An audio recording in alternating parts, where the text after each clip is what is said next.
Hey there, fellow watchers. It's me, Whitey. Willy Wonka and the Chocolate Factory was a staple in every home in the 70s and 80s. It's one of three movies that defined my passion for film as a kid and could be the reason I'm a confessed chocoholic today. They certainly don't make movies like this anymore. This timeless classic just hits different than most family movies made today. It's the story of a kid who got everything he ever wanted and lived happily ever after.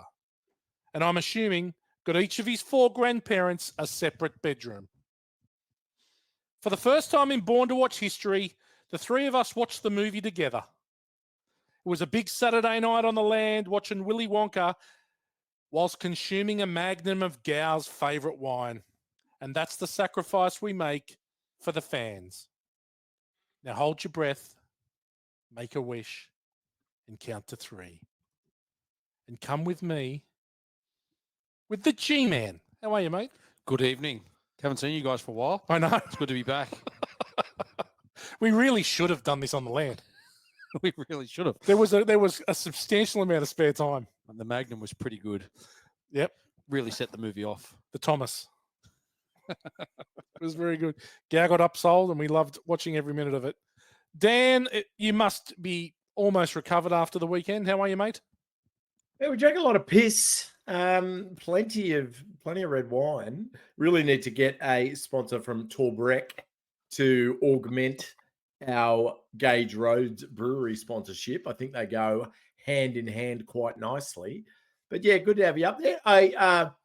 The Pro-Am tournament also held on the land to gain entry into the Amaroo Cup. So Whitey took out the qualifier, so we'll get seeded straight through to the Amaroo Cup proper.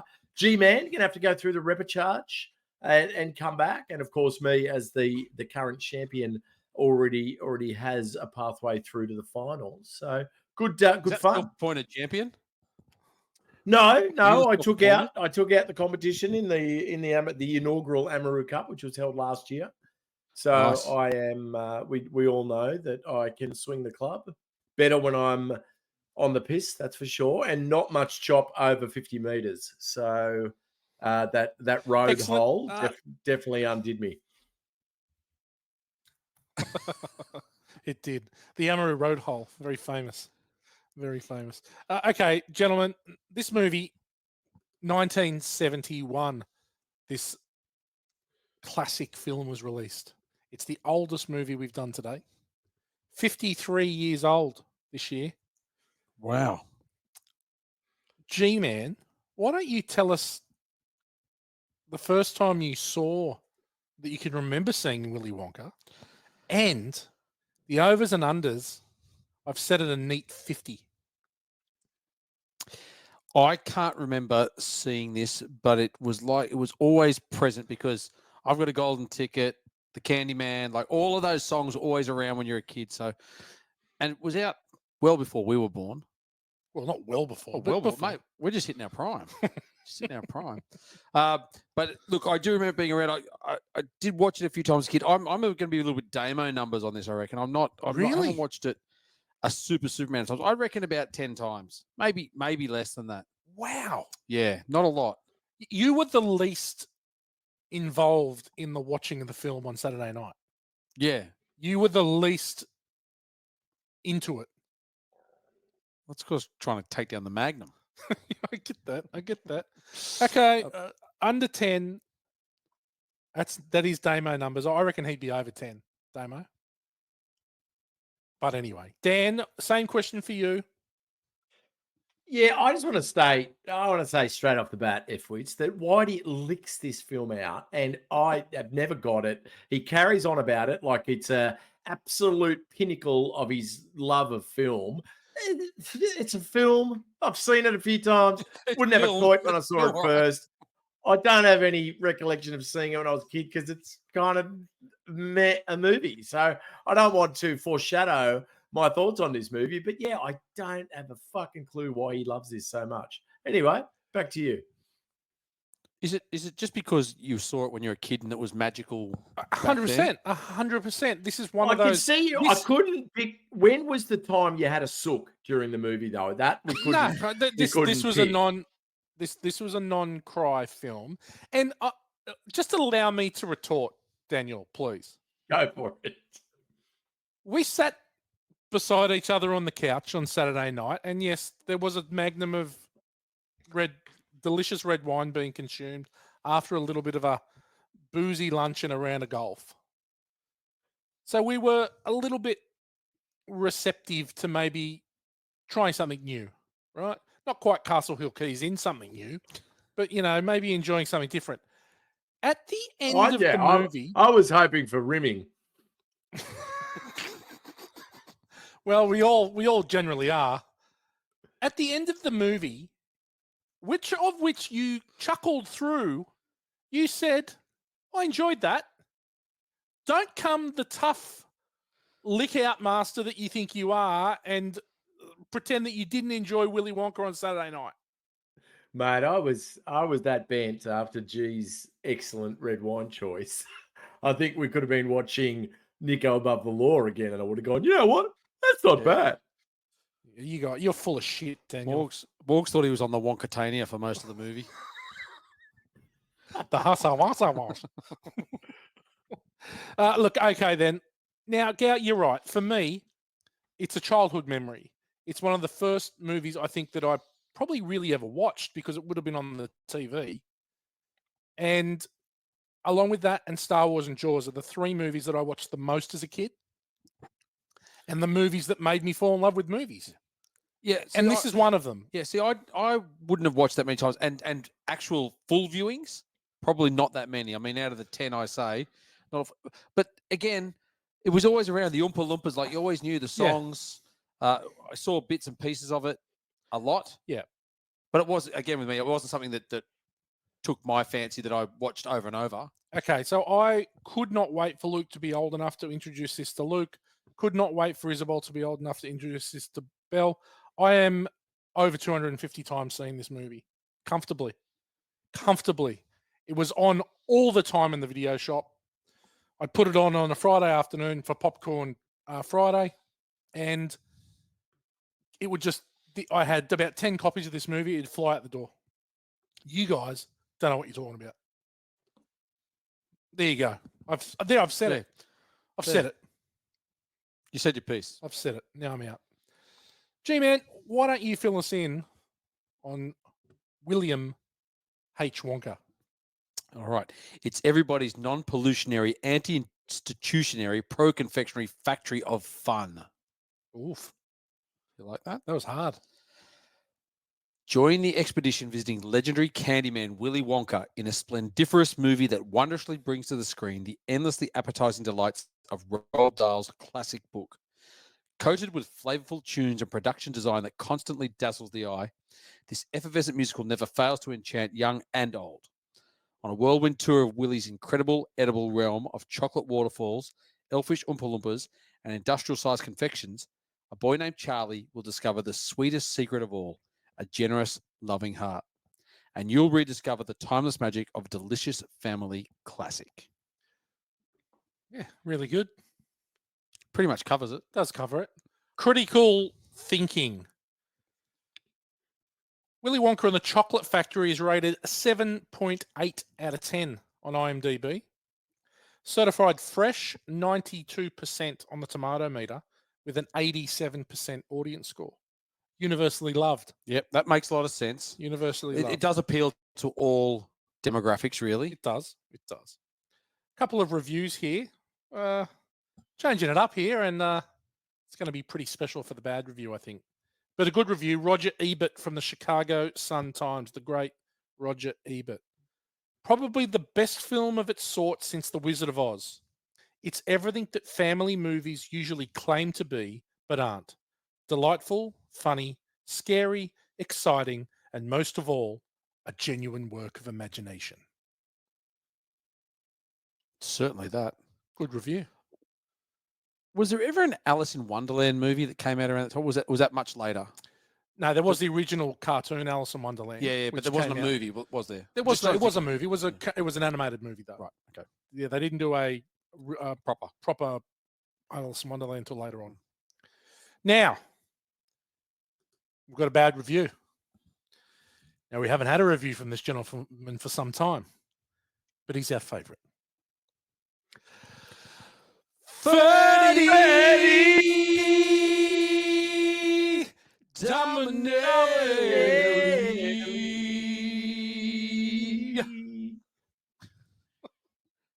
James Berardinelli of Real Views.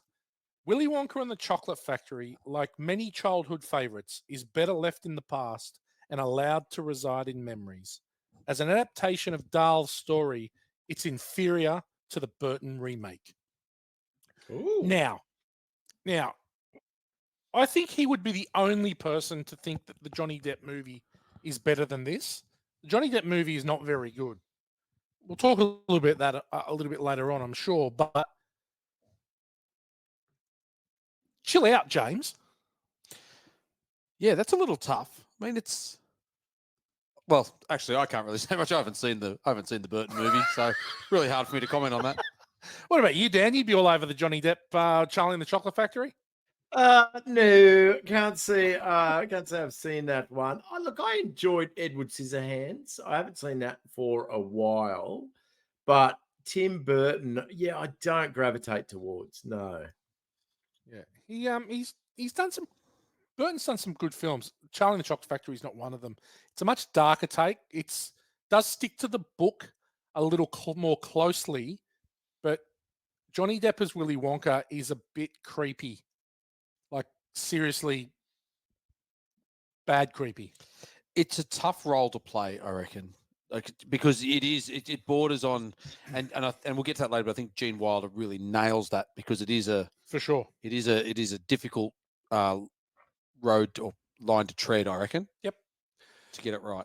G-Man, ordinary people. Let's go through the cast.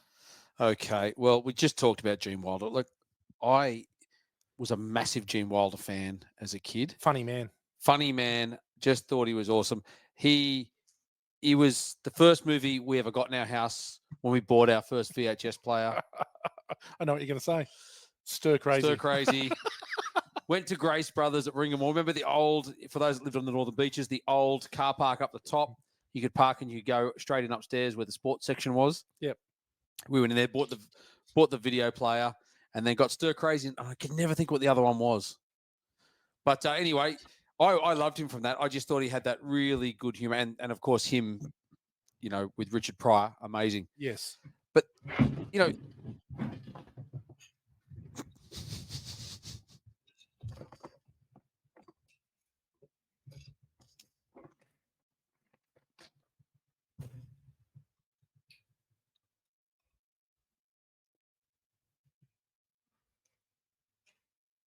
done? Hello? Sorry, I'm having some audio issues. Give me a thumbs Are you up on your? Are you on your mic? Are you on your mic?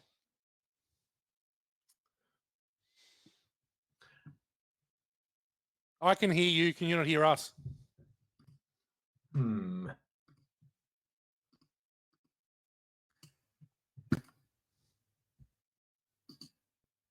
Check your settings. Yeah, I think I'm back on. Are you there? I got you now.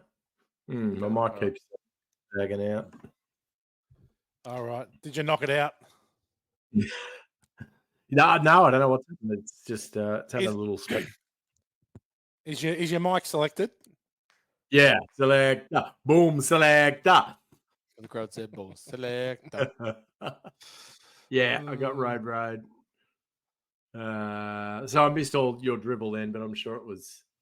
Oh, I'm just going to cut back into it. Yeah, go. Right. Do it. It was just really his irreverent, offbeat style, and I think this movie fitted him perfectly. So he sort of looks the part. He's got the long hair, he's got the big eyes, he's got the blue eyes. Yeah. And he's a bit of a caricature, for sure. He just sort of fits that really well.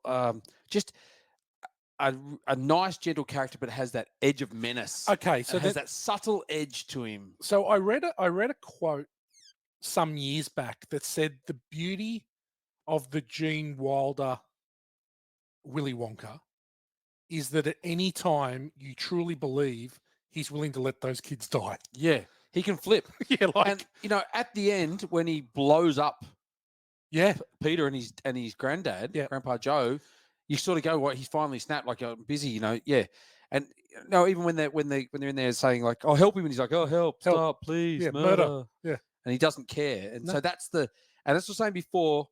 You know, it's really hard to get that lovable, like, oh, everyone loves him, and just sort of see, just to get that side, but he doesn't ever quite cross over. Yeah. But when he look, and I know you've probably got this for later on, but when he got offered the role, he only had the one condition, and that was that he could have creative control over the entrance. Yes. And of course, he walked out with a limp. He wanted to walk out and do carrying the cane and walk towards him with a limp. So they see he's a cripple, and then they're all wondering what's going on. And then right as he gets there, you know, he sticks the cane into the ground and it stands up on its own, and then he does the full roll. Yeah. Yeah. And so that whole part is meant to say, you don't know what you're going to get. Yes. Like what you see may not be the truth. And it sets the tone for everything going. And then when they go inside and they get to the smaller rooms and, you know, they go, we can't get through here. And then it get, you know, all of that stuff is meant to sort of show that nothing is as it seems. Correct. And he plays that part so well. He's amazing in this role. And just all the little quips, like people ask him questions and he just quips something back and doesn't answer their question and then just on he goes. Yeah. He's incredible. I know that when we were watching it that you said, yeah, you made a point of asking what time it was when he came out. And it was 46 minutes. And it's incredible that they had the patience to hold him back for 46 minutes. Yeah. Because for the next 46 minutes, he's it. It's the Willy Wonka show, right? Which is how it's supposed to be. But it's literally halfway through the movie. For sure. Before you even see him. And then he's what you remember about the movie. Right? Absolutely. Absolutely. And yeah, so Morg's thoughts on Willy?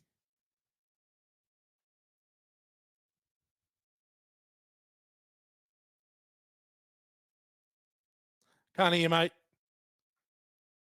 Are you on mute? No. You're on mute.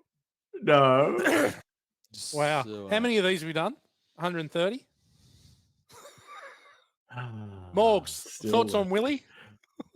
Yeah, we during the viewing, we took a guess at his age, and I got it on the knocker.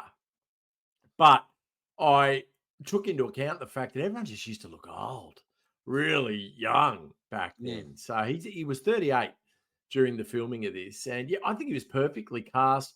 Gal, your point about his insistence on the entry and making sure that from then on the audience wasn't sure if they should trust him or not, I think it was a stroke of genius, and it definitely is a really illuminating part of what an actor can bring to a role, and working with a great director that says, yep, I can see what you're trying to do there, and actually gives them the freedom to do so. I think that's what was given to Gene Wilder. And yeah, 46 minutes we didn't see him, and then for the next 46 he was just front and center and captivating throughout. So absolutely the highlight of the film for me. Yeah, no doubt. I just want to say, because his first film role was in Bonnie and Clyde. Yep. He played a hostage. Yep. Right, so not a big role. Then that was 1967.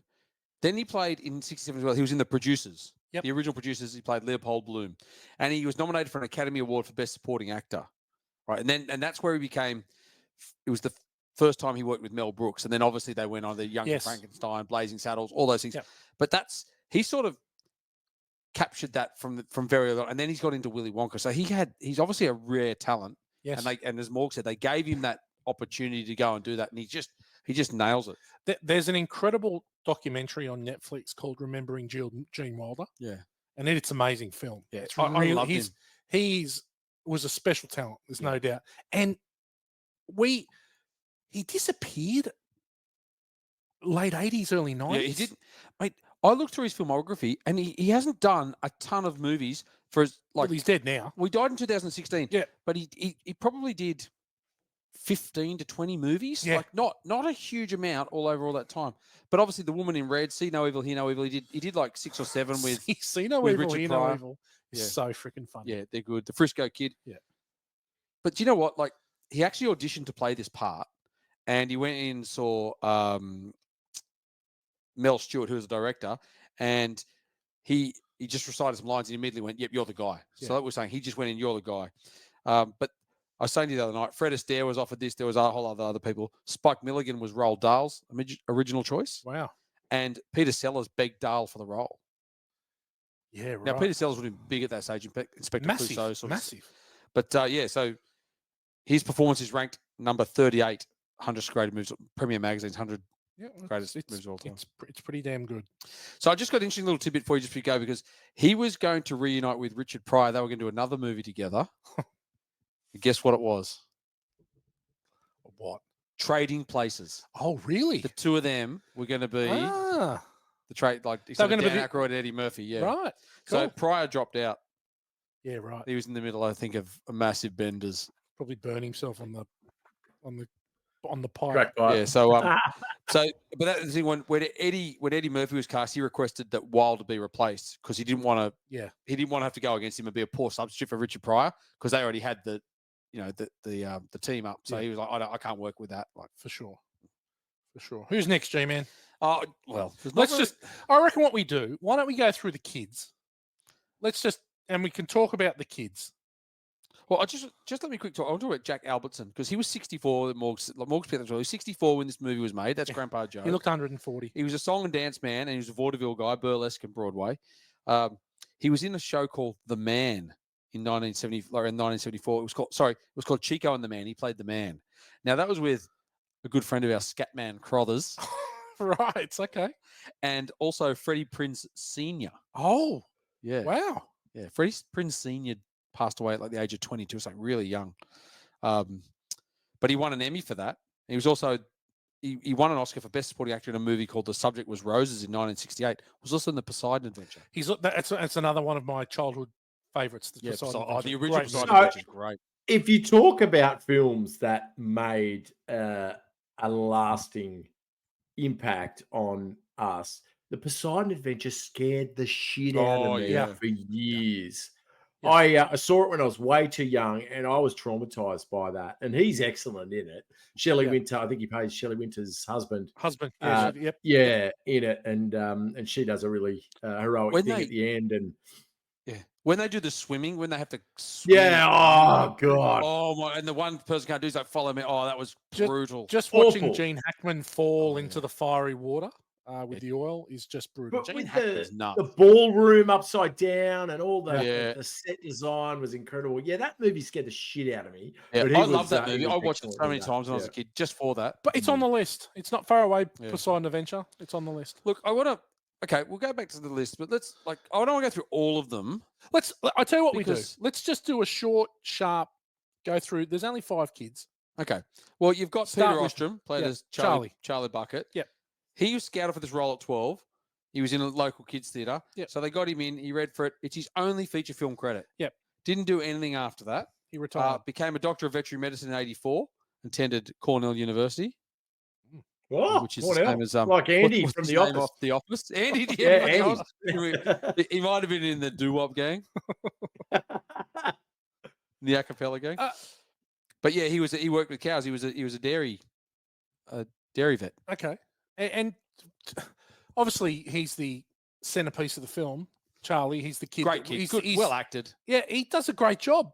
He plays from the other side of the tracks. Down on his luck, poor, gets a scarf for his birthday and he's excited. Lives in the stinkiest house in wherever he is. It's not England. Bad bed sheets, mate. But he does a great job. Yeah, Charlie. No, it does a fantastic job. Yeah. Very, very believable. Very, very believable as the good kid. You know, as the sweet little innocent kid. The one good kid. Yeah, the one good kid. Veruca Salt was Julie Dawn Cole. Yeah. She didn't actually do a lot. She actually wrote a book about her time on the show, but she did a lot of TV. She did a fair bit of TV after that. I thought she was really good in this role. Like that, she's probably the standout kid performance. She was 14 because she's got a lot of 14. I think she was 14. She's got a lot of meat to chew. Yeah. But she comes across as the kid you don't like. You know, she really nails the role, right? You hate her guts. Yeah. Morg's thoughts on Veruca? Oh, look, even taking a step further back, I'm so glad you brought him up, those two in particular. I think they contrast really well with all the dickhead kids that are in the candy shop in that number beforehand. So if anyone's listened to this podcast previously, you know that I have a particular disdain for shithouse child actors, and Australia seems to be long on crappy child actors. We churn them out at a rate a minute.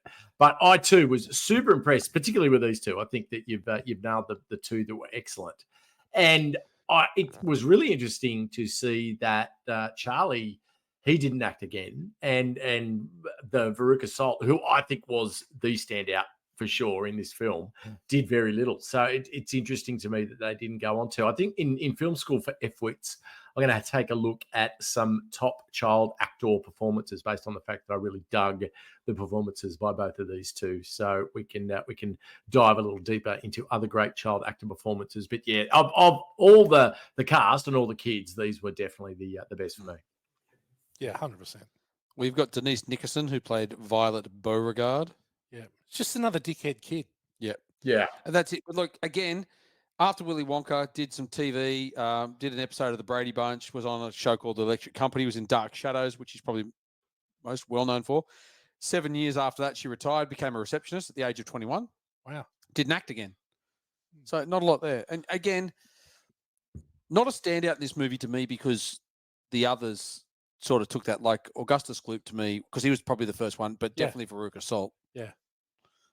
Sort of really pushed that on. Paris Temin, he was Mike TV. Didn't do much. You know, he did some television commercials, acted on Broadway. But the funny thing is that, and I think, did they miss an Well, I know. So obviously, Roald Dahl is an incredible author of children's books. What was your favorite? What was your favorite Roald Dahl book as a kid? The Witches. The BFG. Same. James and the Giant Fish. Yeah, the Witches. Yeah, I was a massive witches kid. Yeah, I used to read that book over and over and over again. That scared the shit out of me too, but I was quite young when I was reading that. I think I was 2.5 when I started reading. Mate, you're a prolific kid. I shudder to think how many times I read The Witches. It was the first proper book that I ever read. And again, it was one of those ones where I bought all the Roald Dahl books for the kids and couldn't wait for them to read them, and they've read none of them. Cockhead kids. Yeah, kids don't read anymore. Mate, I thought your favourite Roald Dahl would be the magic finger. You get that fingerful. He's been a little counsel though, Roald, since. So he doesn't. Some of his sensibilities aren't beloved in 2024, and a lot of his characters and some of his depictions of minority characters have not been well received of late. So there's been quite a few changes after the fact to many of his books, which is interesting. What a shame. You've got to. I'm sick of people retroactively cancelling shit. You cannot look at something that was done in 1970 and go, it doesn't meet up to the 2024 standards. I'm fucking over it. I tend to agree, but to give you an example, so the Oompa Loompas in the original novel, they're actually pygmy African, So they changed that even in 1971, thinking that would be a little on the nose for the viewers. That's pretty good call. Yeah, so there definitely is some understanding that Roald was running his own show, and certainly he called it like he saw it, but perhaps maybe some of his depictions weren't meant to be. Yeah, fair enough. So then you've done Mike, and then obviously there's Augustus who. The rest of them, they just don't have the charisma. Veruca Salt, her projection, she's just mesmerizing when she's on screen, and she's playing a shithead, obviously, but she's one of the best things about the movie for me. I thought she was fantastic. Great band too. Great band. Absolutely, yeah. Either. Great band. But yeah, look, Michael Bollner, who was Augustus Gloop, he is his one acting role. He went to law school. He's a tax lawyer. Was a tax lawyer in Germany. What about his dad eating the microphone? Yeah. How hungry can you fucking be? Some of those sausages, that I would have spent a day on the dunny after eating one of those sausages. Anyway, I reckon that's enough for the cast. That's it. But there's nothing. None of them really went on except Gene Wilder. What about box office budget? Who did have some of his final roles and was really good in Will and Grace. Really? Yeah, he was awesome. He played Will's boss for he had a cameo like a few episodes. He was awesome. He's so funny. I'm going to take your word for it because I probably never watched an episode of Will and Watch it. Grace. It's great. Yeah. What about budget and box office, G? Really hard to do this back to 71. Yeah. There's not a lot going back there. Look, what I've come with is that they had a worldwide gross of 4 million. Budget was around $3 million. Right. Okay. I don't have any in the opening weekend or anything like that. It came in at number 23. Willy Wonka. Now that year, a few different movies. Fiddler on the Roof. Yep. 78 million. A movie called Billy Jack. Billy Jack. Yeah, 98 million. Diamonds Are Forever. Yep. 43. French Connection. Oh, G-Man, we were talking about that on the weekend. Yeah, I've got to watch it. Great movie. And then a few others. A Clockwork Orange, The Last Picture Show. So I believe that the best picture went to French Connection that year. William Friedkin got Best Director for French Connection, and obviously Gene Hackman got Best Actor. Popeye Doyle. Yep. Jane Fonda got the Best Actress for Clute. Yeah. French Connection also got Best Screenplay, Best Film Editing. Yeah. Best Connection is a quality film. Yeah, it's getting watched very, very soon. Yeah, need to watch it, G-Man. Well done. Good job. Hit, sleeper, or dud 1971 edition. G-Man, you have the hit. Mate, I'm going straight to it because I watched it only a few weeks ago. Dirty Harry. Oh, what a movie. One of the great movies. I don't remember when I first saw it, but I do remember just being mesmerized because I was a little bit scared of it as well because when you're young, like he's a big, tough, gruff cop, with the massive gun, which is so iconic. Yeah. I remember seeing that the first time would have been on the, sneaking and watching my dad watch it on the TV. Yeah, like on Channel 7 Sunday or night something, movie or whatever. And I just remember the first shot through the tit or through the back. Yeah. And you see boobs at the start of the movie. And I was like, oh my God, this is amazing. Yeah. When I was eventually old enough to rent it myself when I was 12, because I looked 26, it was amazing. I loved it. Yeah. And loved it ever since. They are so good. The first two especially. Yeah. Dirty Harry and Magnum Force. Yeah. Are fucking incredible. Awesome.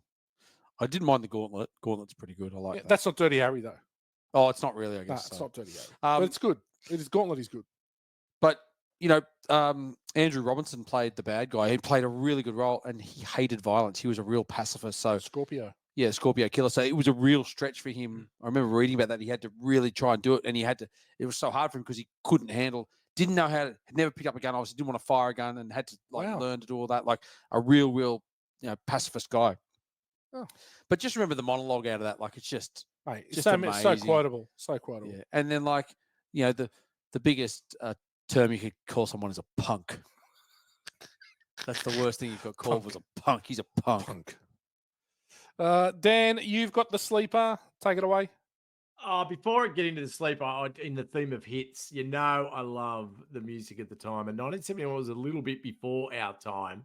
But I just wanted to take a snapshot, in fact, of the top 10 in Australia. So what do you reckon the number one single in Australia in 1971 was? Now, you both know this song very well, and I'm going to give you hints until you get it.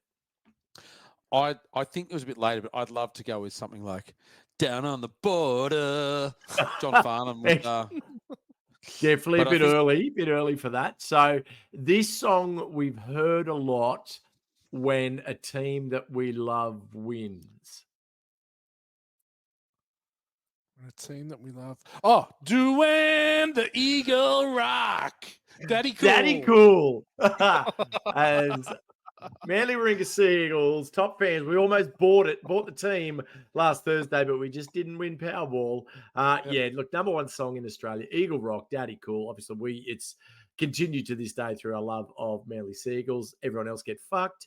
Number two, though, was a band called The Mixtures. Do you remember what song they might have had? If you get this, I'll be very impressed. No, I'm out. Tell us, Morgs. Yeah, I thought you might have got this. It's called the Push Bike Song. Is that riding along on your push bike, honey? It's a bicycle made for two. Wow, what a shit song! Was that in the Wedding Crashers? Is that the one that was when he rides the bike with Rachel McAdams? Is that you the one? Look so pretty. No, isn't that? So you ride along. It's the Queen song, isn't it? Is it the Queen song? Fat Bottom Girls.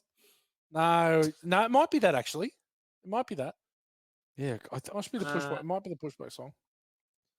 Anyway, look, there a couple of other. I mean, George Harrison, probably my favourite song of his, "My Sweet Lord." Good song. Yeah, Zoot, we're in there. Hallelujah. Helen Reddy, I don't know how to love him. Horrible, horrible Oh. song. Partridge Family are in the top 20. It was a good time to be alive, I reckon, 1971. Yeah, I'm glad it wasn't there when we were born though. My sweet Lord. Oh, hallelujah. I really want to see you. Excellent. Yeah, All good right, song. sorry, but back to my favorite sleeper. So this was actually a film rendition of a novel by first-time novelist you might know the name of. Went on to have a reasonable career. His I name was know the movie. I know the movie, yeah, and I know who you're Michael talking about. Crichton. So the Yeah. film, the film rights were bought for $250,000 in 1969, which was a shitload of brass at that time. And the film is The Andromeda Strain. Yeah. So it's a science fiction thriller. Stars Arthur Hill, James Olsen, Kate Reed, and David Wayne. Team of scientists who investigate a deadly organism of extraterrestrial origin. Definitely worth a look. I enjoyed it. It's one of those ones that sorry. It's one of those ones that you see late night on free-to-air TV, if you ever watch free-to-air TV, but because none of us do anymore, we probably won't come across the Andromeda Strain anytime soon. But if you do find it somewhere, watch it. Yeah, it's a good movie. Good call. Okay, my dad. Now, interestingly, this movie was briefly on in the Morgan household on the weekend, and I mistakenly called it a different movie, but it is. It did come in very high in the year. Diamonds Are Forever is my dud. From what we saw on the weekend. Yes, and Oh, that it was was that, and that's horrible. what tipped it over the edge for me. A diamond smuggling investigation leads James Bond to Las Vegas, where he uncovers an evil plot involving a rich business tycoon. Now, this just looked like a piss take. Yeah. And I've not watched Diamonds. Look, when I think James Bond and I'm thinking Sean Connery, I'm going Goldfinger every time. And maybe You Only Live Twice is the only other one that I would watch. Most of the others I don't watch. I'll watch either Roger Moore or Daniel Craig movies now. I think is before Daniel Craig. I think a lot of people were massive Sean Connery heads and thought that he was the standout of the Bonds. Yeah. But it's just been superseded. They're just so much better now.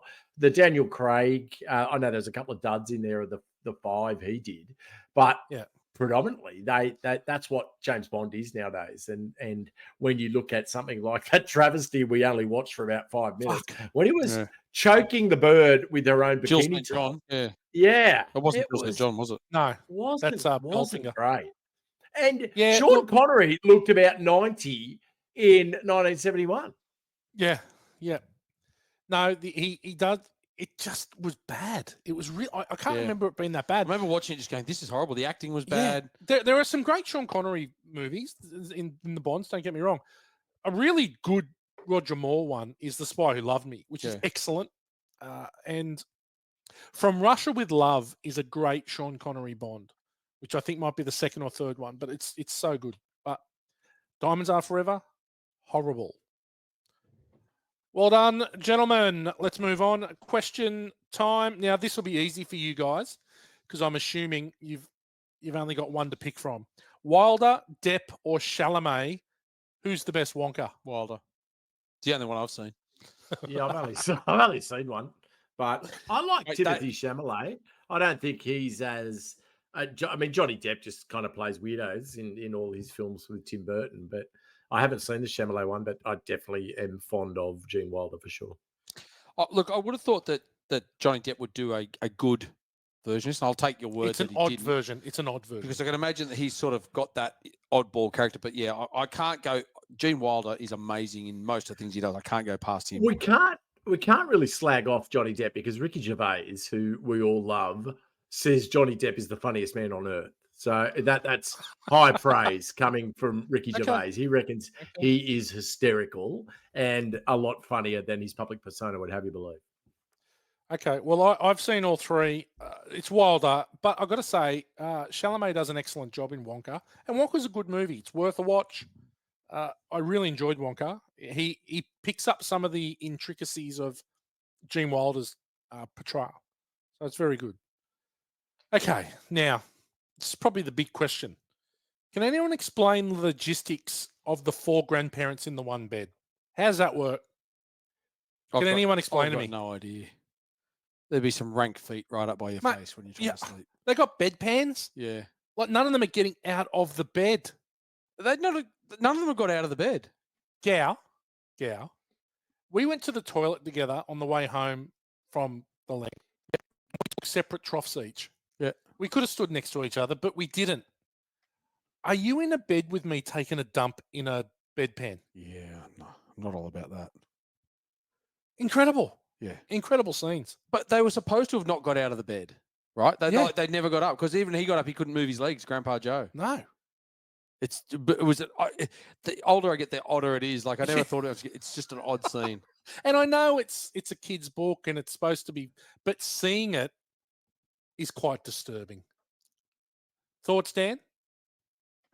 I'm still just struck by how closely Grandpa George's glasses resemble the G-Man's. He gets a mention in Quickfire. Don't worry about that. Couldn't see, couldn't talk. Funny. Okay. How isn't Charlie mugged when he gets his golden ticket and he's holding it up in the air? Why doesn't someone just snatch it off him? I was thinking that. I was looking, going, someone's going to grab that and he's going to be gone. Surely. Yeah. Like you're in scumbag England, apparently, even though it's filmed in Germany. You're in scumbag England. Someone's stealing that. I also didn't get the thing that the lady said, go and run off home. Now he's got the ticket and everyone's cheering him and then they go run off home and then he runs off and everyone just stands there cheering and lets him go. And he's the one that's got the prize. Yeah. So yeah, it was all a little odd. Yeah. The only greatest show of civil obedience, I think, when this kid didn't get mugged for his ticket, is riding a train in Japan. If you've ever been on a train or on the Shinkansen, they have advertising, and it's not like Australia where it's under laminate on the sides of the train, so you can't get it at. All you can do is Posca on it and tag it. But they just have A4 sheets of paper hanging from the train. And I mean, a good friend of the podcast, Craig Plimmer, would have ripped every single one off every single carriage in Japan already, but not one of them is touched by the obedient Japanese. And it's always blown me away. Not only that, you're not allowed to speak on the train. So we were sitting, good friend and another special guest host of the podcast, Sloane Nixon. Our families were coming back from Tokyo Disneyland. Oh, of course. And obviously the kids fucking lick outs. Yeah. Let's not worry about what's happening in October. But anyway, we were driving back on the train and the kids are obviously excited, talking about how good the day was. We were getting death stares. You're not allowed to talk on the trains. Yeah. We weren't even in a quiet place. We weren't even in a quiet. They've actually got quiet carriages where you're just not allowed to talk at all. But all they do is they sit there and they play their stupid video games on their phones. Weird place. Love it though. I'm pretty good with a quiet train. Oh no, I'd love a quiet train. You get on there and no one has to jabber to you. Yeah, I wasn't complaining, but the kids needed to talk. Yeah. Okay, so you walk into that first. You walk into the chocolate factory. It opens the doors. He's saying, hold your breath, make a wish, count to 3. He's seeing pure imagination. You're seeing the whole factory in front of you. What are you eating first? Where are you going? What's your go-to? What are you looking for? G-Man. I don't know. What sort of chocolates do you have apart from this Hershey Golden Bars? The thing that I saw was the massive fucking gummy bears. I'd be into one of them, I reckon. I wouldn't. I'm not going to be Augustus and drink out of the chocolate river, but I wouldn't mind trying a bit of the chocolate syrup. Yeah. Yeah. Morgs, what are you looking at? I know you don't eat junk food anymore. No, I haven't had any sugar since '98. But if I was back in 1971, I mean, Gloop. I would have. I'm with you, G. I think I would have just liked a scoop of the chocolate water, but wouldn't have shoved my head in there like Augustus. Yeah. Okay. Good call. Is this movie about shit kids or shit parents? Both. I really had an issue with the parents watching it this time. Well, I think that's part of one of the deeper themes is that, you've got the kids going off the rails and the parents allowing they're a it. reflection. Yeah, and it's a reflection of Yeah. them. And Because the Well, kids are shit. didn't we call out the fact that the Oompa Loompas, when they sing their songs, they're basically showing the path on how you're going to win the comp, and if you're just a nice person and well mannered, Yes. that you're going to go a long way. So I'd never picked up on that before when I'd watched it, but yeah. I think a lot of those kids are they are nurtured, not nature. Yes, absolutely. Last question. Right, contracts are strictly for suckers. Last question. What's your favorite song, Daniel? Do you have one?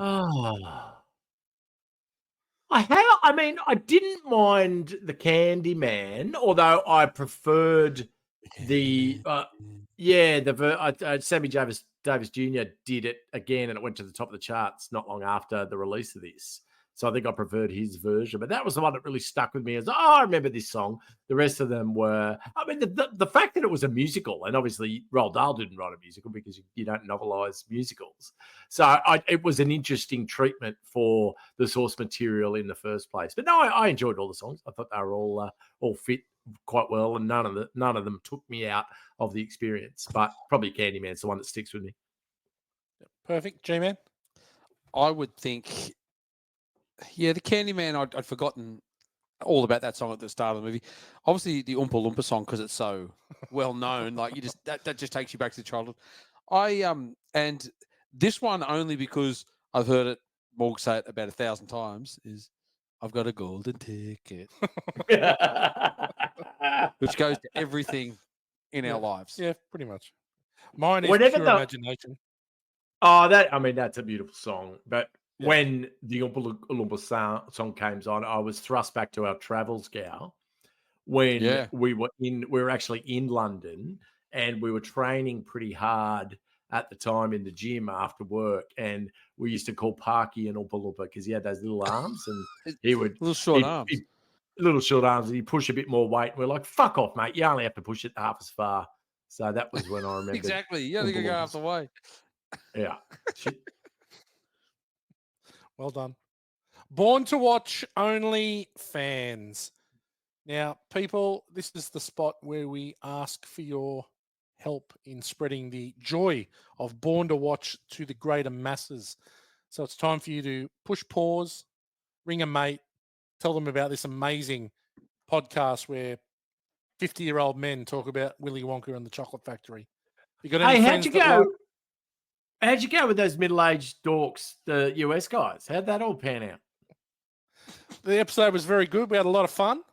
So how were they really? They're good fellas. They're really good fellas. They're almost an American version of us. Almost. Oh, they're sick cunts. Almost. Okay. Which one's me?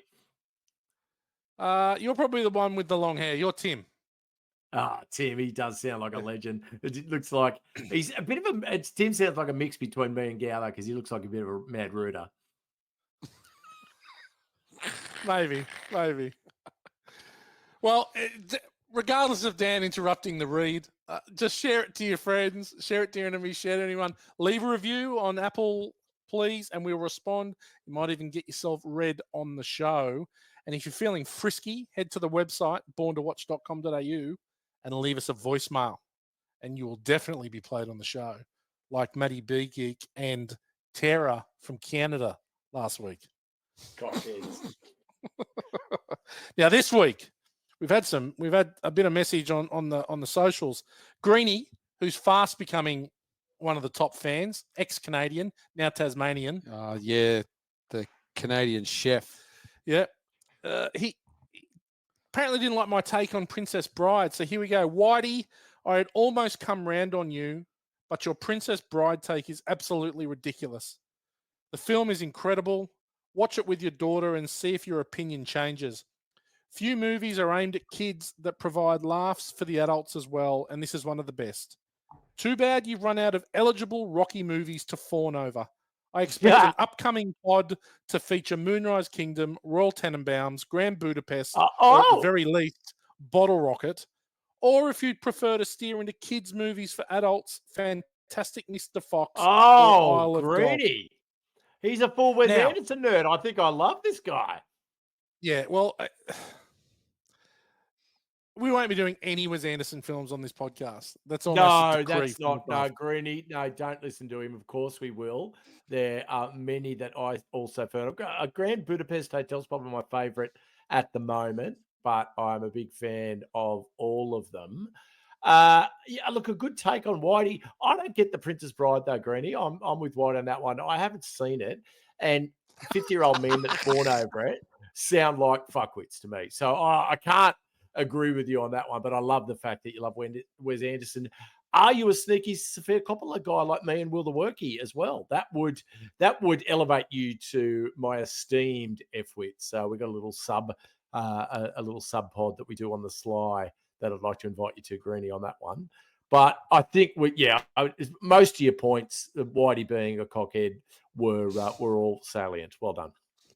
The good, the bad, and the ugly. We're going to start with the G-Man. What have you got for good?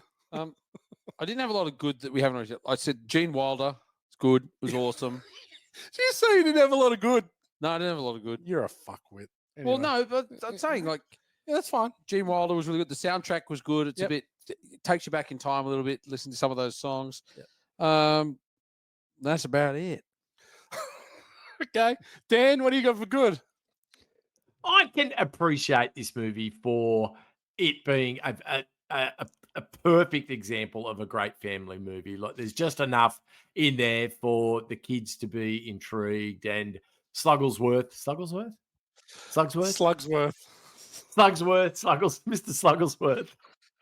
Slugsworth, yeah, no, he's a good villain. He wasn't part of the original novel, so he was invented for the film itself, and I think he's a great addition.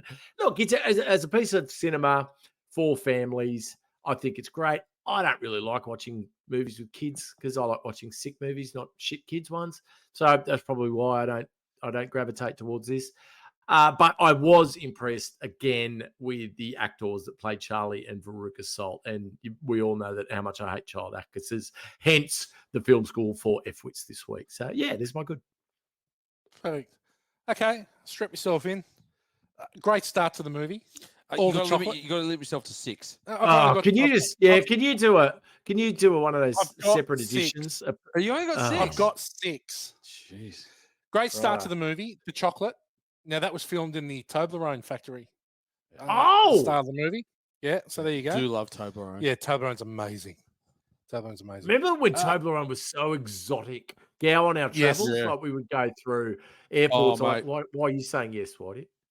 Well, because it was exotic all around the world. Fuck stick.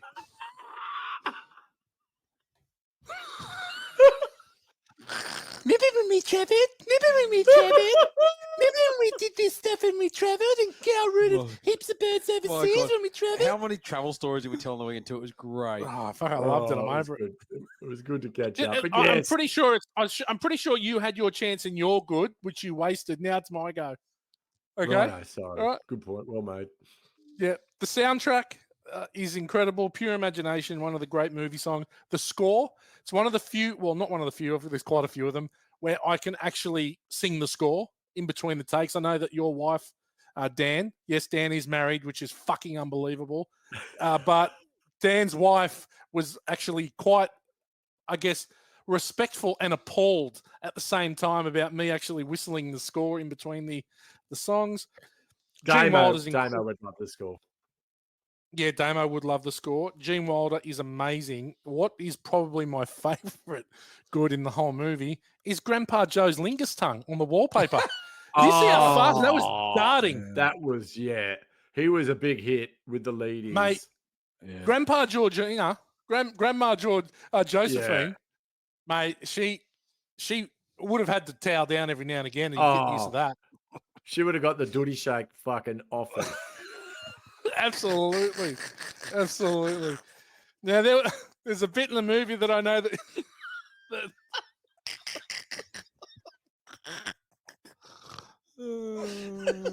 Wow.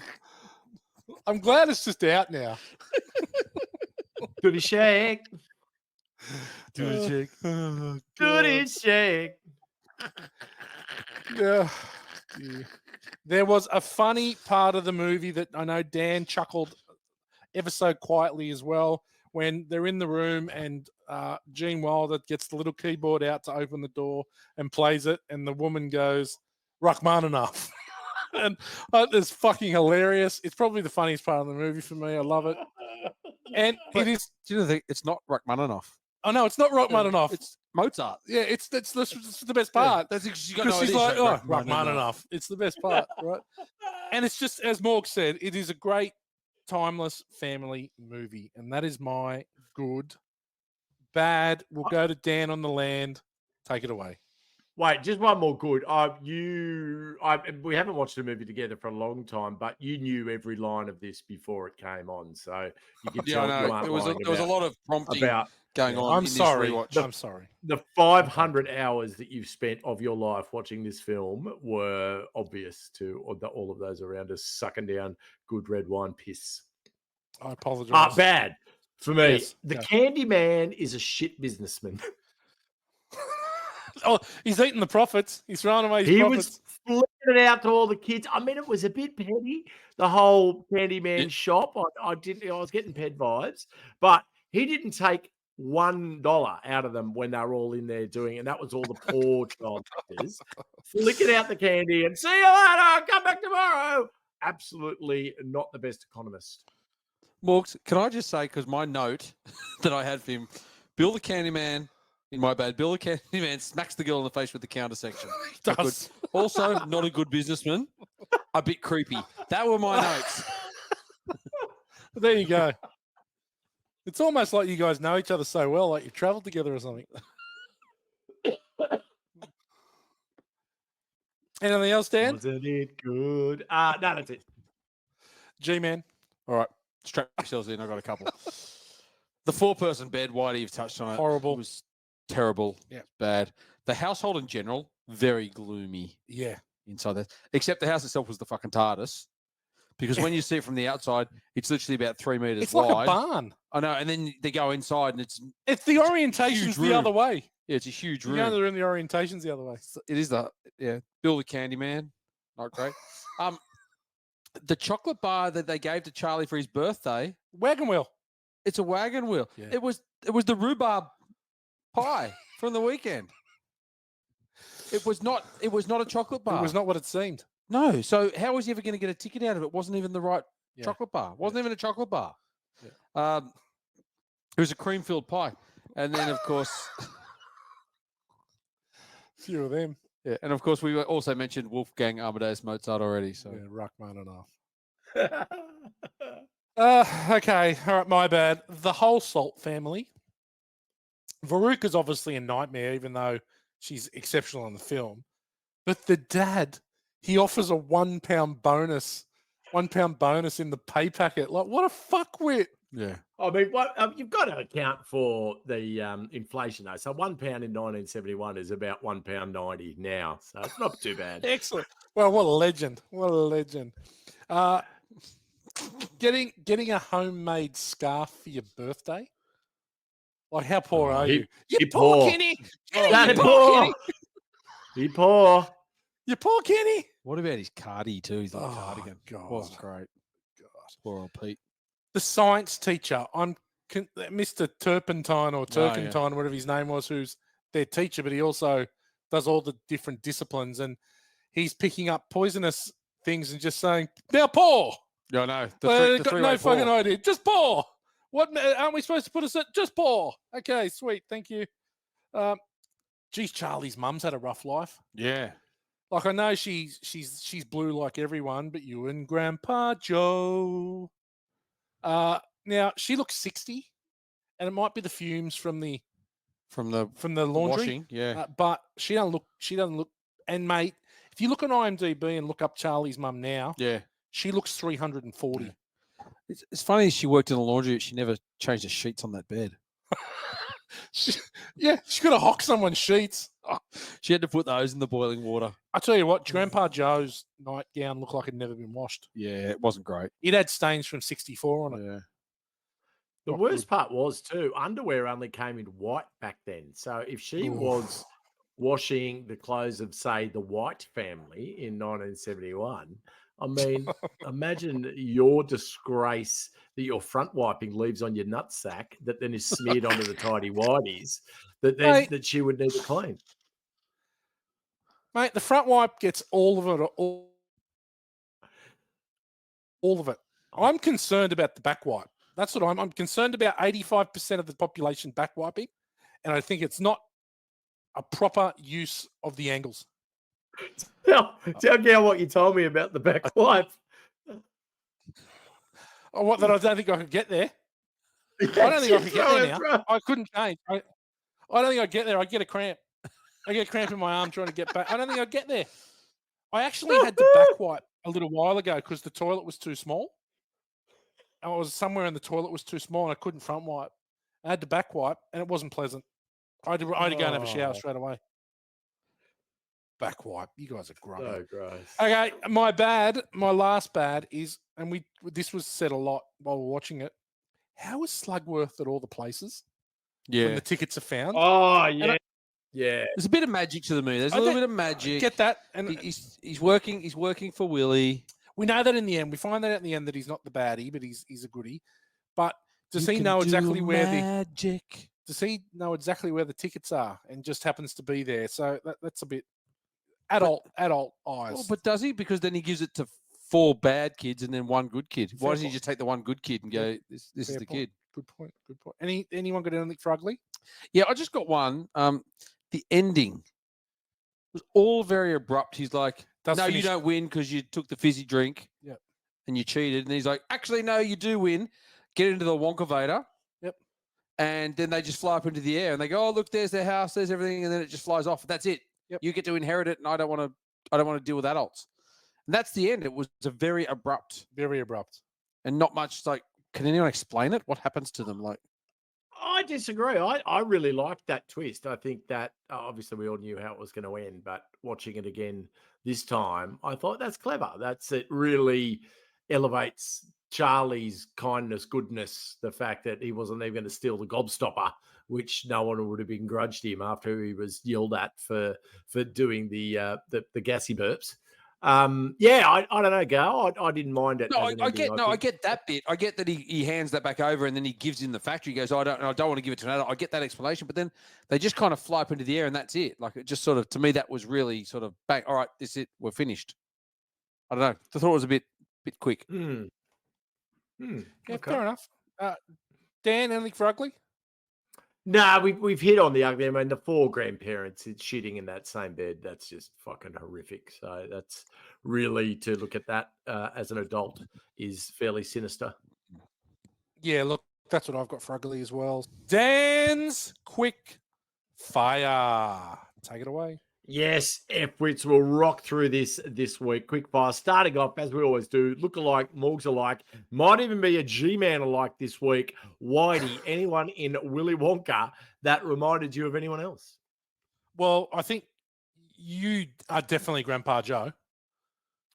I think Yes. in about 25 years' time, you could be spitting image for Grandpa Joe.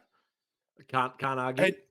And you've already mentioned that Grandpa George is Gow with the Coke bottle glasses. Uncanny. Yeah. Grandpa George, who was played by Ernst Ziegler, he was actually in real life nearly blind from poison gas in World War One. So they actually had to get him to look at a red light when they needed him to look at stuff so he know to look in the right direction where people were. Why did they just get a different actor? Why would they fucking if you watch him in the bed, his sight lines are so off. Everything he's looking about 3 feet above everything. It's hilarious. He's a blind motherfucker. Yes, I think. Look, obvious lookalikes there. I thought I can pull off Gene Wilder's "Do" as well. Mate, I was going to say so it got the right color, slight tinge. Yeah. yeah, But I there's read definitely- I read a thing about it. It said of Gene Wilder said the bulging eyes, frizzy hair, and long nose gave him the Yeah. appearance of a living caricature. It's a Morgellite. Yes. Done. It's Wonka with the honker. Yeah.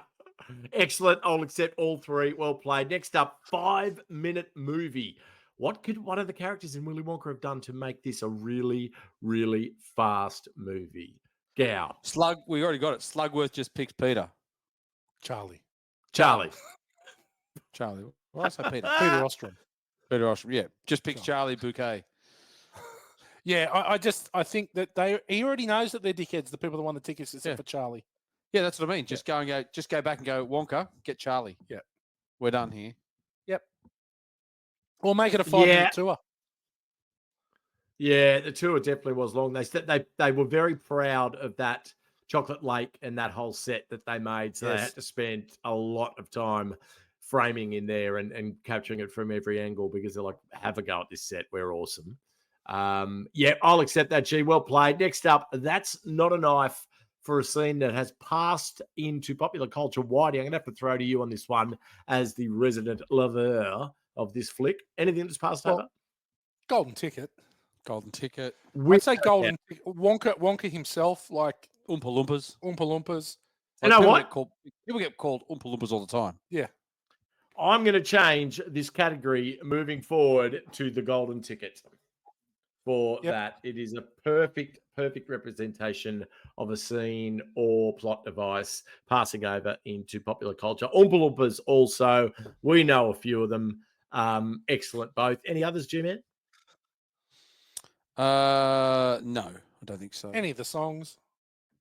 Yeah, let's see. Any of the songs for you, though? You're a Wonka nerd, remember? I don't know that everyone else No. is down with them. I always, and maybe it's just me, I always knew the name Veruca Salt. Like you always knew exactly. Yeah, like well, Veruca that's Salt. well, like, the you just name the knew band What a after band one. name. What an excellent Yep, band great name. band. Yep, Yeah. yep. Love it. See that great song, and Volcano Girls was the other one. Oh, yeah.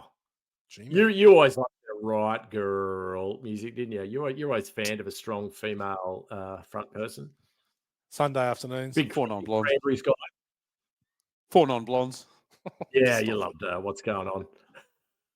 What's Excellent. up, Doc? And Frente, you're a massive Frente guy. Accidentally Kelly Street. Excellent. Moving on, Burt Young in The Rockies for the biggest douchebag character in the film. Now, I think it's going to have to go to one of the parents. Which parent, though, was the biggest douchebag? Whitey.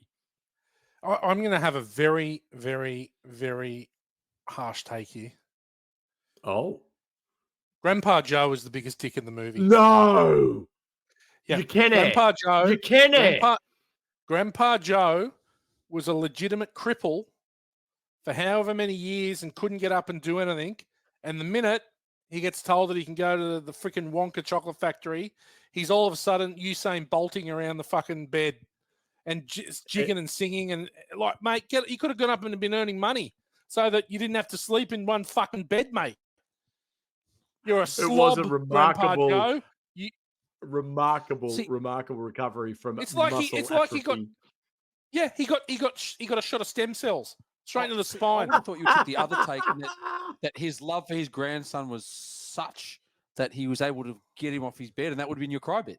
Yeah, but okay, hear me. There's an opportunity there, but like the love for his grandson wasn't great enough. The love for Wonka's factory was great. Yeah, maybe. What about your fucking family, mate? You're sleeping in a bed with 3 rank 80-year-olds. Get out of the fucking bed, Joe. Get out of the bed. I'll tell you what, Charlie's mum too wasn't much of a laundress either. Like, did you see Grandpa Joe's the front of his pajamas? Yeah. Had, like shit stains down them. I don't know that she was She was just making soup. She was just making soup. I don't know how there were brown stains on Grandpa Joe's nightgown. They only ate cabbage soup. Yeah, that's full. So what I'm thinking, there's a bit of buttlingus going on in that bed. Oh, bit of seepage. Oh, moving on. Steven Seagal running for a particularly poor showing of athletic prowess in the film by one of the actors. G-Man, was there anyone that took your eye as being a bit of a cohort? Yeah, I'm gonna say good old Augustus Yeah, himself. good call. That's what I had. Like he's slurping the chocolate out of the river, and Willy Wonka runs up behind him, and he just falls in, pushes himself in.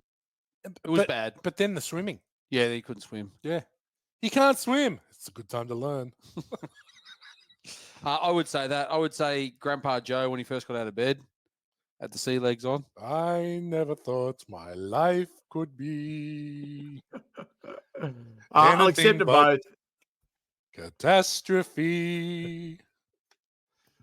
Excellent. Grandpa Joe sucks.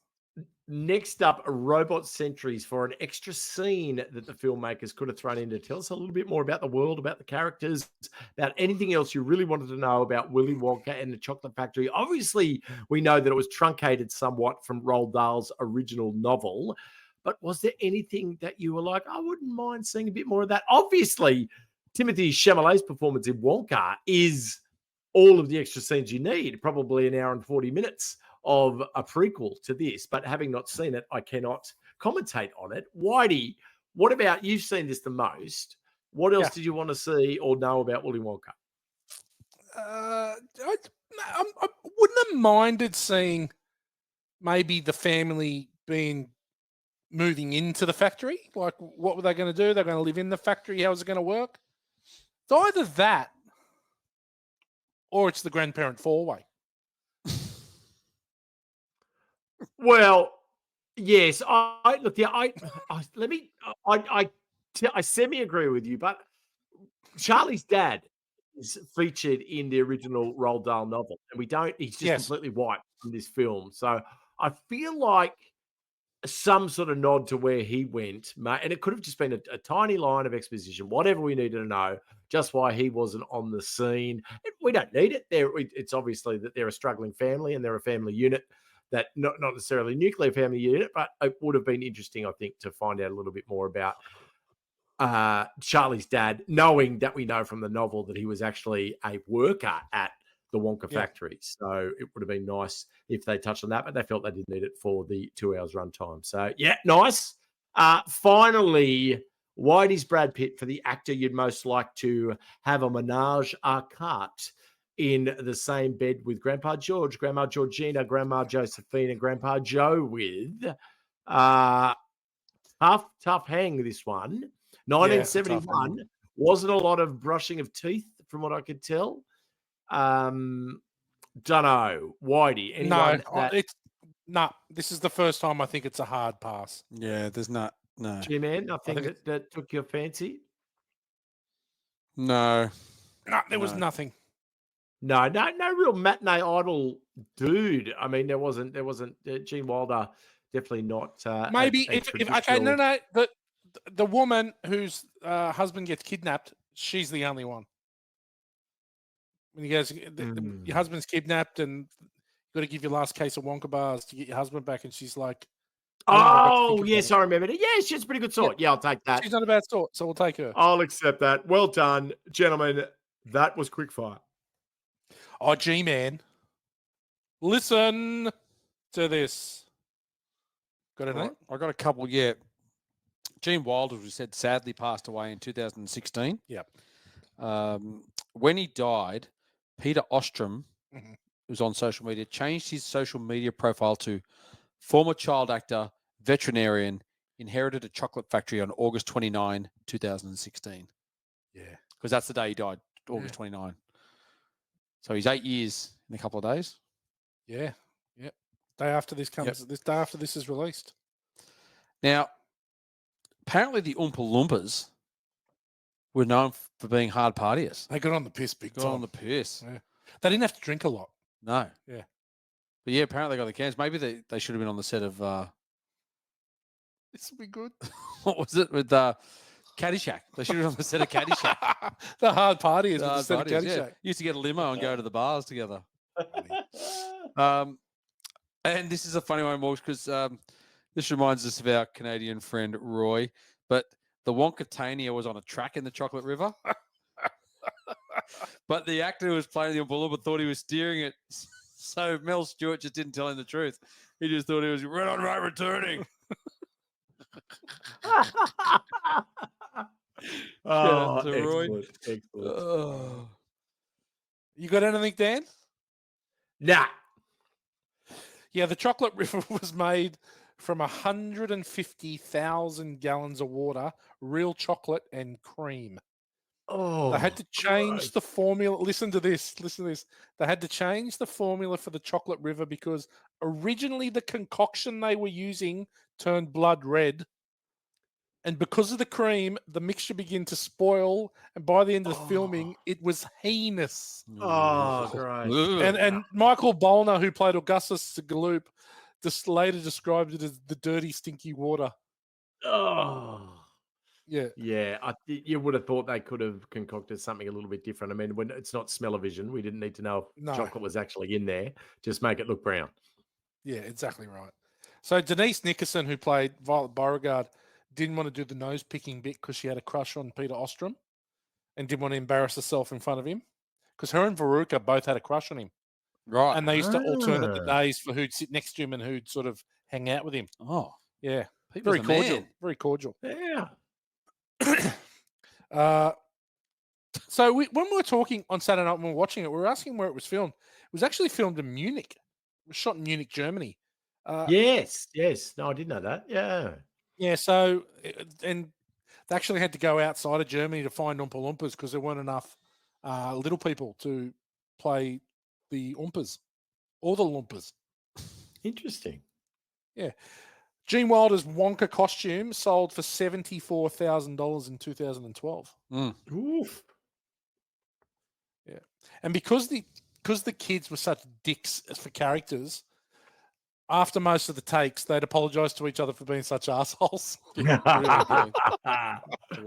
cool. Yeah.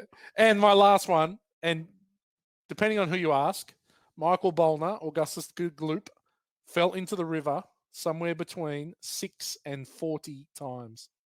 Oh, gross. That'd be so. I mean, the final Oompa Loompa song took 50 takes. Yeah. So obviously there was a bit of. There was a lot of. And the takes. Veruca Salt running through the Good Ed Bag Ed, that was 39 takes. And the guy saying, "Not to your 12, son. That was 40 takes." How does it take 40 takes? 40, well, surely you get to the third one. I Yeah, did that's it enough. once. That's good I did enough. it once on the lounge up Yeah. there. God, it's not that difficult. Quotables. Anything? Again, I've said it a few times. Don't talk about contracts, Wonka. I use them myself. They're strictly for suckers. It's Really good it. fun. There wasn't much else in it though. Apart from there's a few quippy one-liners from Wonka, which were good. Yeah. You got anything, Dan? Nah, the Rachmaninoff one for me was the laugh out loud moment. It's a standout. What about the suspense is terrible? I hope it'll last. So much time, so little to do. Wait a minute, strike that, reverse it.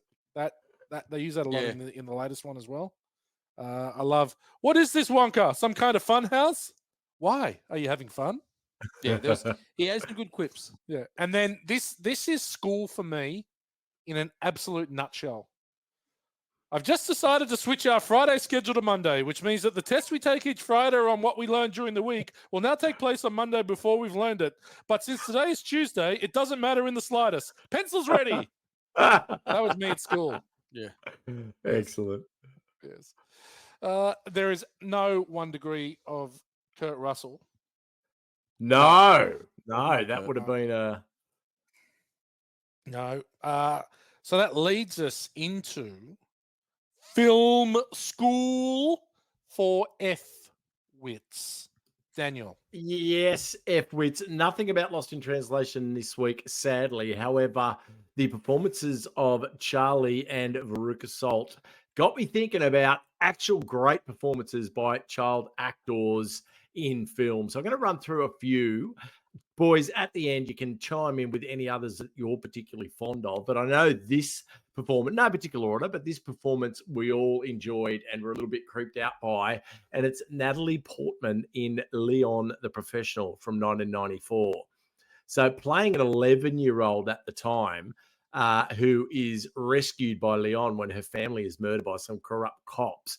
What a fucking excellent film that is. And we're going to have to do that on this Born to Snark at some stage.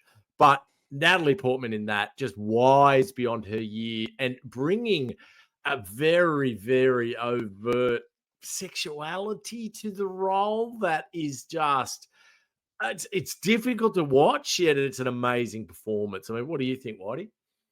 I think it's the greatest child acting performance in the history of film. Oh, wow. Off the bat. You're going to have to chop this up and put this at the end of my take. But no.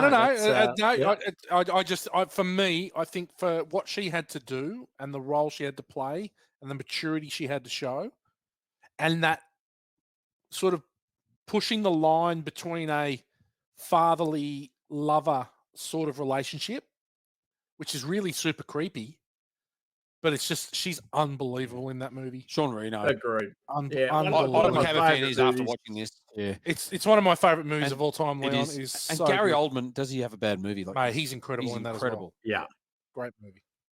Excellent take. Well done, boys. Next up, probably one you might have thought about, but one that I really enjoyed. I haven't seen this movie for a while. It was a remake of a Western.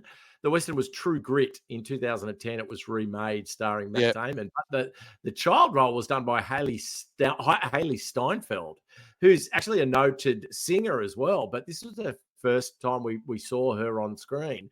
And she's in a whole heap of screen time in this film. Absolutely excellent. Plays a great role. Completely believable as engaging our would-be heroes to avenge her and her family, and she calls upon some men who have true grit. Really great flick, really good. The original is excellent as well, but a great role by her. The original's awesome.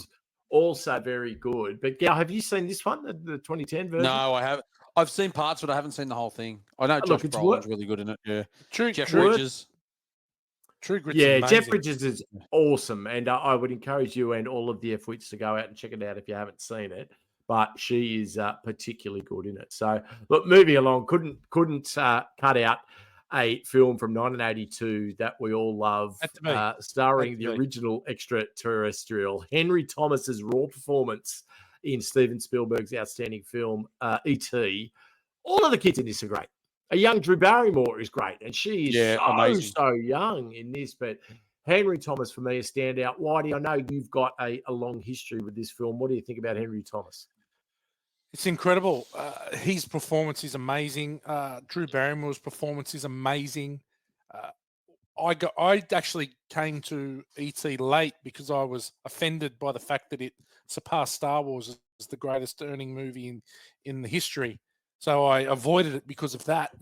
But I've since made up for lost time. But Henry Thomas, we've actually got a video on our socials of Henry Thomas auditioning for E.T. Oh, I remember that. Yeah, you showed me that on the MySpace. Yeah, it was brilliant. And we got something ridiculous like 2.5 or 3 million views on it. And actually, the casting director that cast him, and it's her voice you can hear in the video, commented on the video. And wow, the audition is unbelievable, and you can just hear Steven Spielberg and then goes, "You got the job, kid." So fucking good. He's amazing. How awesome. I mean, look, a groundbreaking film in so many ways. Strong. Don't have a lot of memories of movies from that time, but definitely remember seeing E.T. at the cinema and loving every second of it. So, yes, brilliant call. Excellent take. Next up, this one, definitely you'll have to think a way back to. So, back to 1994. Very strange casting for an Anne Rice novel of Brad Pitt and Tom Cruise. Tom Cruise was not exactly a carbon copy for what you would have thought the character was from the original source material, which was, of course, An Interview with the Vampire. Very, very much beloved books. But Kirsten Dunst plays one of the kids in that film and is incredible. So Kiki Dunn, and she's done some great roles. Civil War, we watched recently. Whitey chucked it up on Plex. A bit of a flawed film, but I really enjoyed her performance. And she's had a spattering of great roles throughout her career, but started off with this one as a very, very young girl in '94 and was excellent up against some titans of the screen. G-Man, do you remember much about Interview with the Vampire? Was that in your wheelhouse? No, never seen it. Not your bag, baby. You've never No, seen I Interview wasn't with the quite Vampire? sure. Watched the whole... No, it wasn't. It's not my wheelhouse. It's just one of those ones I never. Oh, you had a bit 94. You had a bit going on, like what? Monday night's footy training, Tuesday night footy, touch footy, Wednesday night footy training, Thursday night touch footy, Friday night footy's tomorrow, Saturday's footy, Saturday night. Oh, how good was footy? Sunday recovering from footy, and then Sunday Arvo, one of the tens gets the good news. So that was pretty much your week every week for 1994. You know what's funny is that I know that you've said that in a very piss-taking way, but that's probably the most truth you've ever spoken about Gow's 90s. Mate, this story is timetable. out of control. Out of control. Excellent. I mean, Whitey, do you remember much of that film? It's not something I've revisited in the last 20 years, but I did enjoy it at the time. I saw Interview with the Vampire at the cinema. Was great. I actually was really looking forward to it. It was probably not as good as what I thought it would be, and I think that's the general consensus that it could have been a lot better. I had since read the book, and obviously the book's way more layered than what the film is, but Kirsten Dunst is fucking incredible. I think pretty sure it was her first movie. And yeah, it was. No, it definitely was. She plays that role again of that. Obviously, she's a vampire who's, she's trapped in a 10-year-old or 12-year-old's body, but she's obviously in love with Brad Pitt's character, and they have this sort of very interesting relationship. And I actually saw bits of it. I watched about 30 minutes of it about 2 weeks ago. It's good. Yeah. It's worth revisiting. It's pretty good. It's set. How old would she have been in this? Oh, I think she's like 10 or 12 in Interview with the Vampire. Yeah. She's not old. So she's 82, and this is what, 94. So she's 12. She's 12. Yeah. But you're right. Excellent. It's quite a complex dynamic that she has with Brad Pitt's character, and she's been alive for hundreds of years. So it's very interesting, and I think her take on it's excellent. No, great call. Yeah. Look, there's plenty more. I'll finish up here and then throw it back to you guys. But the final one for mine, and this is the iconic child performance for me, and it's 1976's Taxi Driver, where we're introduced to a 12-year-old prostitute played by Jodie Foster, who blows everyone off the screen in a shocking performance that just leaves you aghast at what these characters are doing, and actually sends Travis Bickle round the bend and sends him on his spree that is the climax of the film. What a role. And Jodie Foster, she was all of 12 herself at the time, playing an underage prostitute. Harvey Keitel was her pimp. Just creepily ordinary, awesome. What's your history with Taxi Driver, Whitey?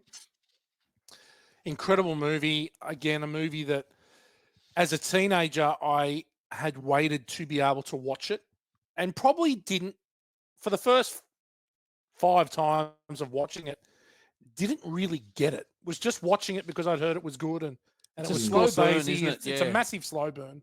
But the relationship between De Niro and Jodie Foster is so good, and it's very similar to the Jean Reno, Natalie Portman thing in Leon, 30 years later or 25 years later.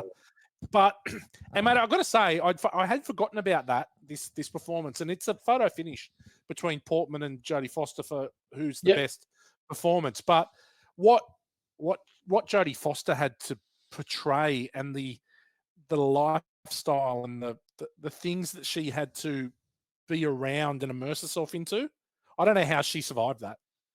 Yeah, like that character that she plays is fucking heavy, and the subject matter and the dialogue when she's around is full on. Yeah, full on. Agreed. No, a tour de force by Jodie Foster in that one. Absolutely magnificent. Look, that's the top ones I could come up with. Is there any others that spring to mind for you guys that really are an outstanding portrayal of a child actor in a role? I was going to say when we're going that, but I wouldn't say child. It was Juliette Lewis, but she was probably older. She was probably 17, or like Cape Fear, California. Like I always thought she was a really, really good young actress, but I wouldn't say she was a child actress then though. She was probably. I think she played a bit young. I think you're right. I think she was probably a little more mature, but playing. I think Cape Fear, she plays excellent. A 14 or child, 15-year-old, her behavior. Exactly, yeah. But I think she was probably a little bit old. But no, great call. Certainly accept that. Whitey, anyone for you?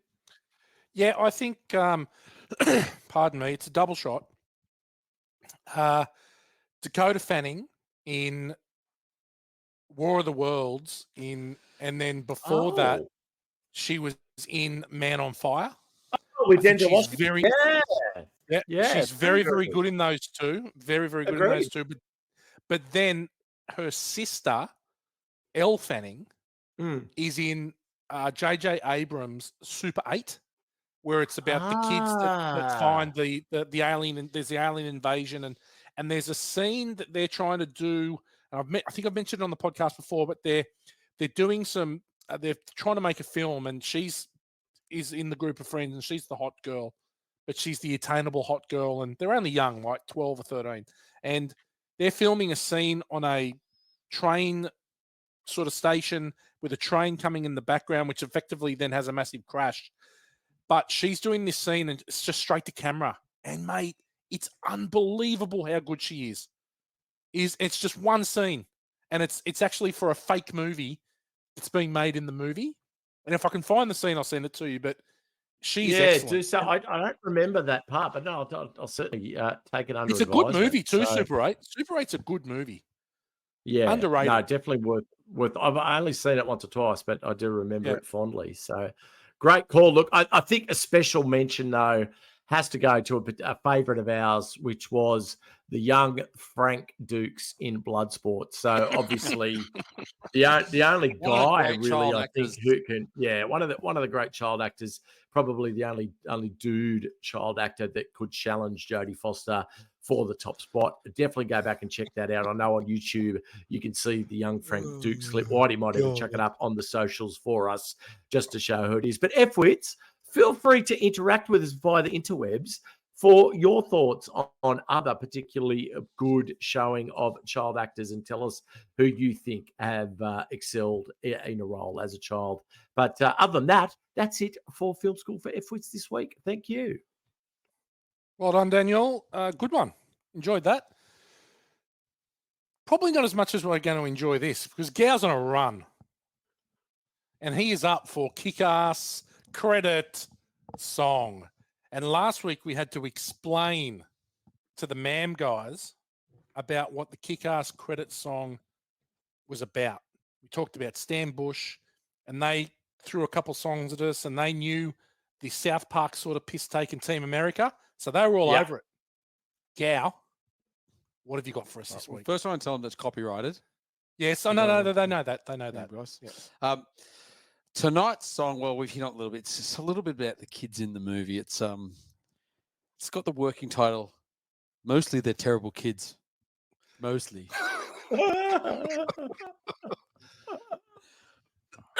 Here we go. Oh, God. In a tiny house, they don't earn much bread. 4 old fossers jammed in one bed. Obviously not on a very good wicket. Pinning all their hopes on the golden ticket. Grandpa Joe's the only one that could talk. So got himself out of bed. Could barely walk. Met the other contestants who weren't all ace. Most of the parents need a smack in the face. At first, I see Wonka taking a stroll. Before he whips out his patented front roll, they run inside, all with high hopes. But 4 of these kids are pretty much dopes. Terrible kids, the dickhead type. Augusta drank from the river, got stuck in the pipe. Violet, she's not true to her heart. Ends up looking like she held in a fart.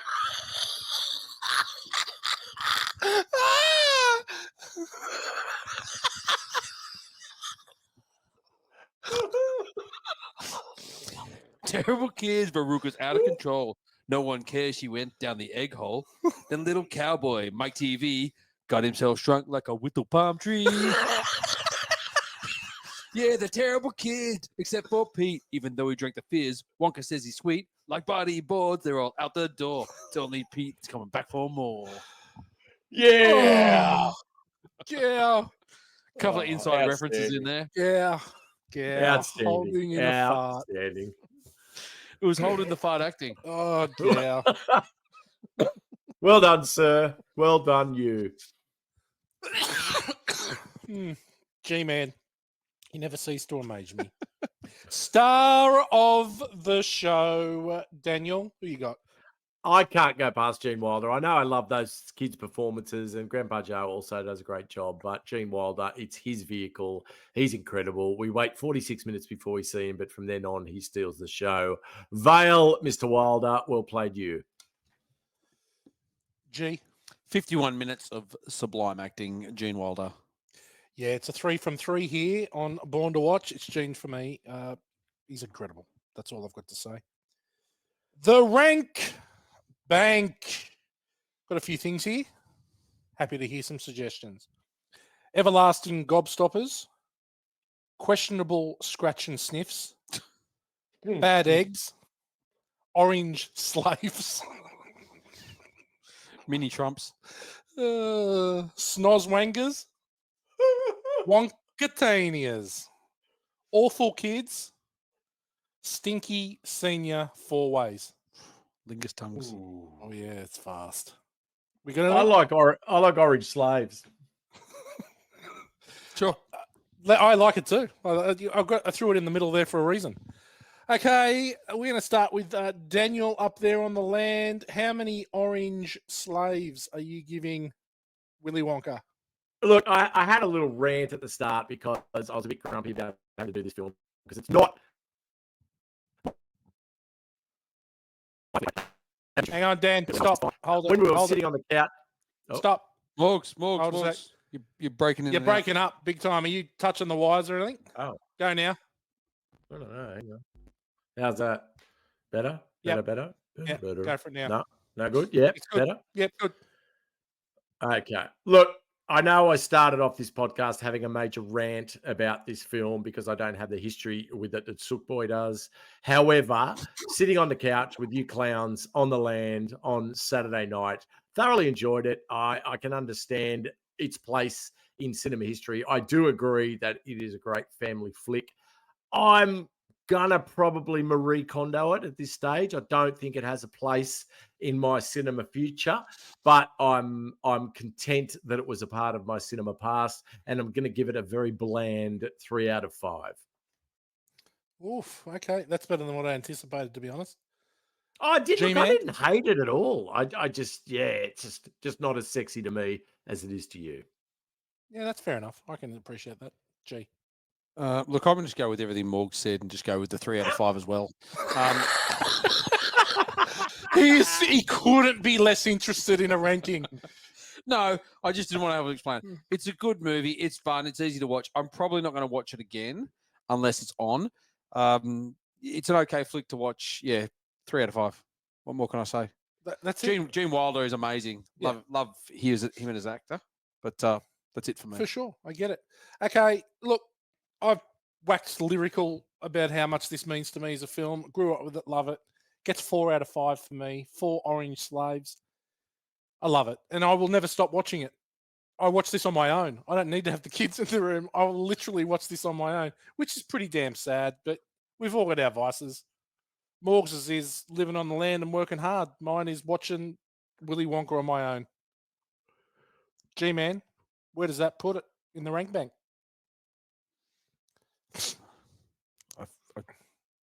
Okay, so this brings us at 3.33 orange slaves, which is right equal with 3.33 Trictor chlorite cans for Backdraft, Barney Rubbles for Ocean's 11, and 3.33 Whorish Best Friends with a Heart of Gold for The Wedding Singer. Oh, nice. Right below Dumb and Dumber and Catch Me If You Can, and right above 3.25 Land Sharks for Twemmers and 3.25 Wet Mounds of Clay for Ghost. Gee, Ghost is down low. Yeah. Wow. They're Quite a bit of pushing Ghost down. Anyway, that brings us into spot number 87, people. What are we, two-thirds? Well, that's two-thirds sad. of the way down? That's sad that it's so far down, but I get it. Look, we've had some technical issues, so Daniel's left us for the night. See you, Morgs. That's it for the Willy Wonka and the Chocolate Factory. Sounds like it's going to be condoed by a couple of fellas, and I'm going to watch it on my own probably tomorrow night. We look forward, though, Gow. Next week is something pretty special because Damo's the only quadruple threat in our show. Mate, amazing. And we're Quadruple going into his wheelhouse here. Whoa. Now, I'd be interested to know whether you've seen Silver Linings Playbook. I have. Okay. Well, that's what we're doing. Excellent, good movie. I'm Yeah. Damo numbers, but I've seen it. That's good. And look, I'm okay. I've seen it a few times, but we thought, well, we need to do a dance movie. We've done Dirty Dancing. Yeah. We need to give Damo something to work with. Really good movie. Boy, there's some good acting in this. Brad Cooper, Jennifer Lawrence, Robert De Niro, Jackie Weaver, Chris Rock. Not Chris Rock, no, the Chris Tucker. Chris Tucker. Chris Tucker. It's a great. It's funny. I can't believe this is 12 years old. Yeah, this it's movie. incredible how Wow. it's incredible, mate. It'll be a lot of fun. It's a good fun. Won a couple Oscars, didn't it?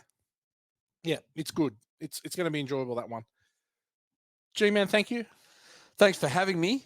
Looking Mate. forward to getting into that next week. Another cracking kick-ass credit song. Damo's up next week. It's his movie. Hold your breath. Make a wish. Count to 3. Bye for now. See ya.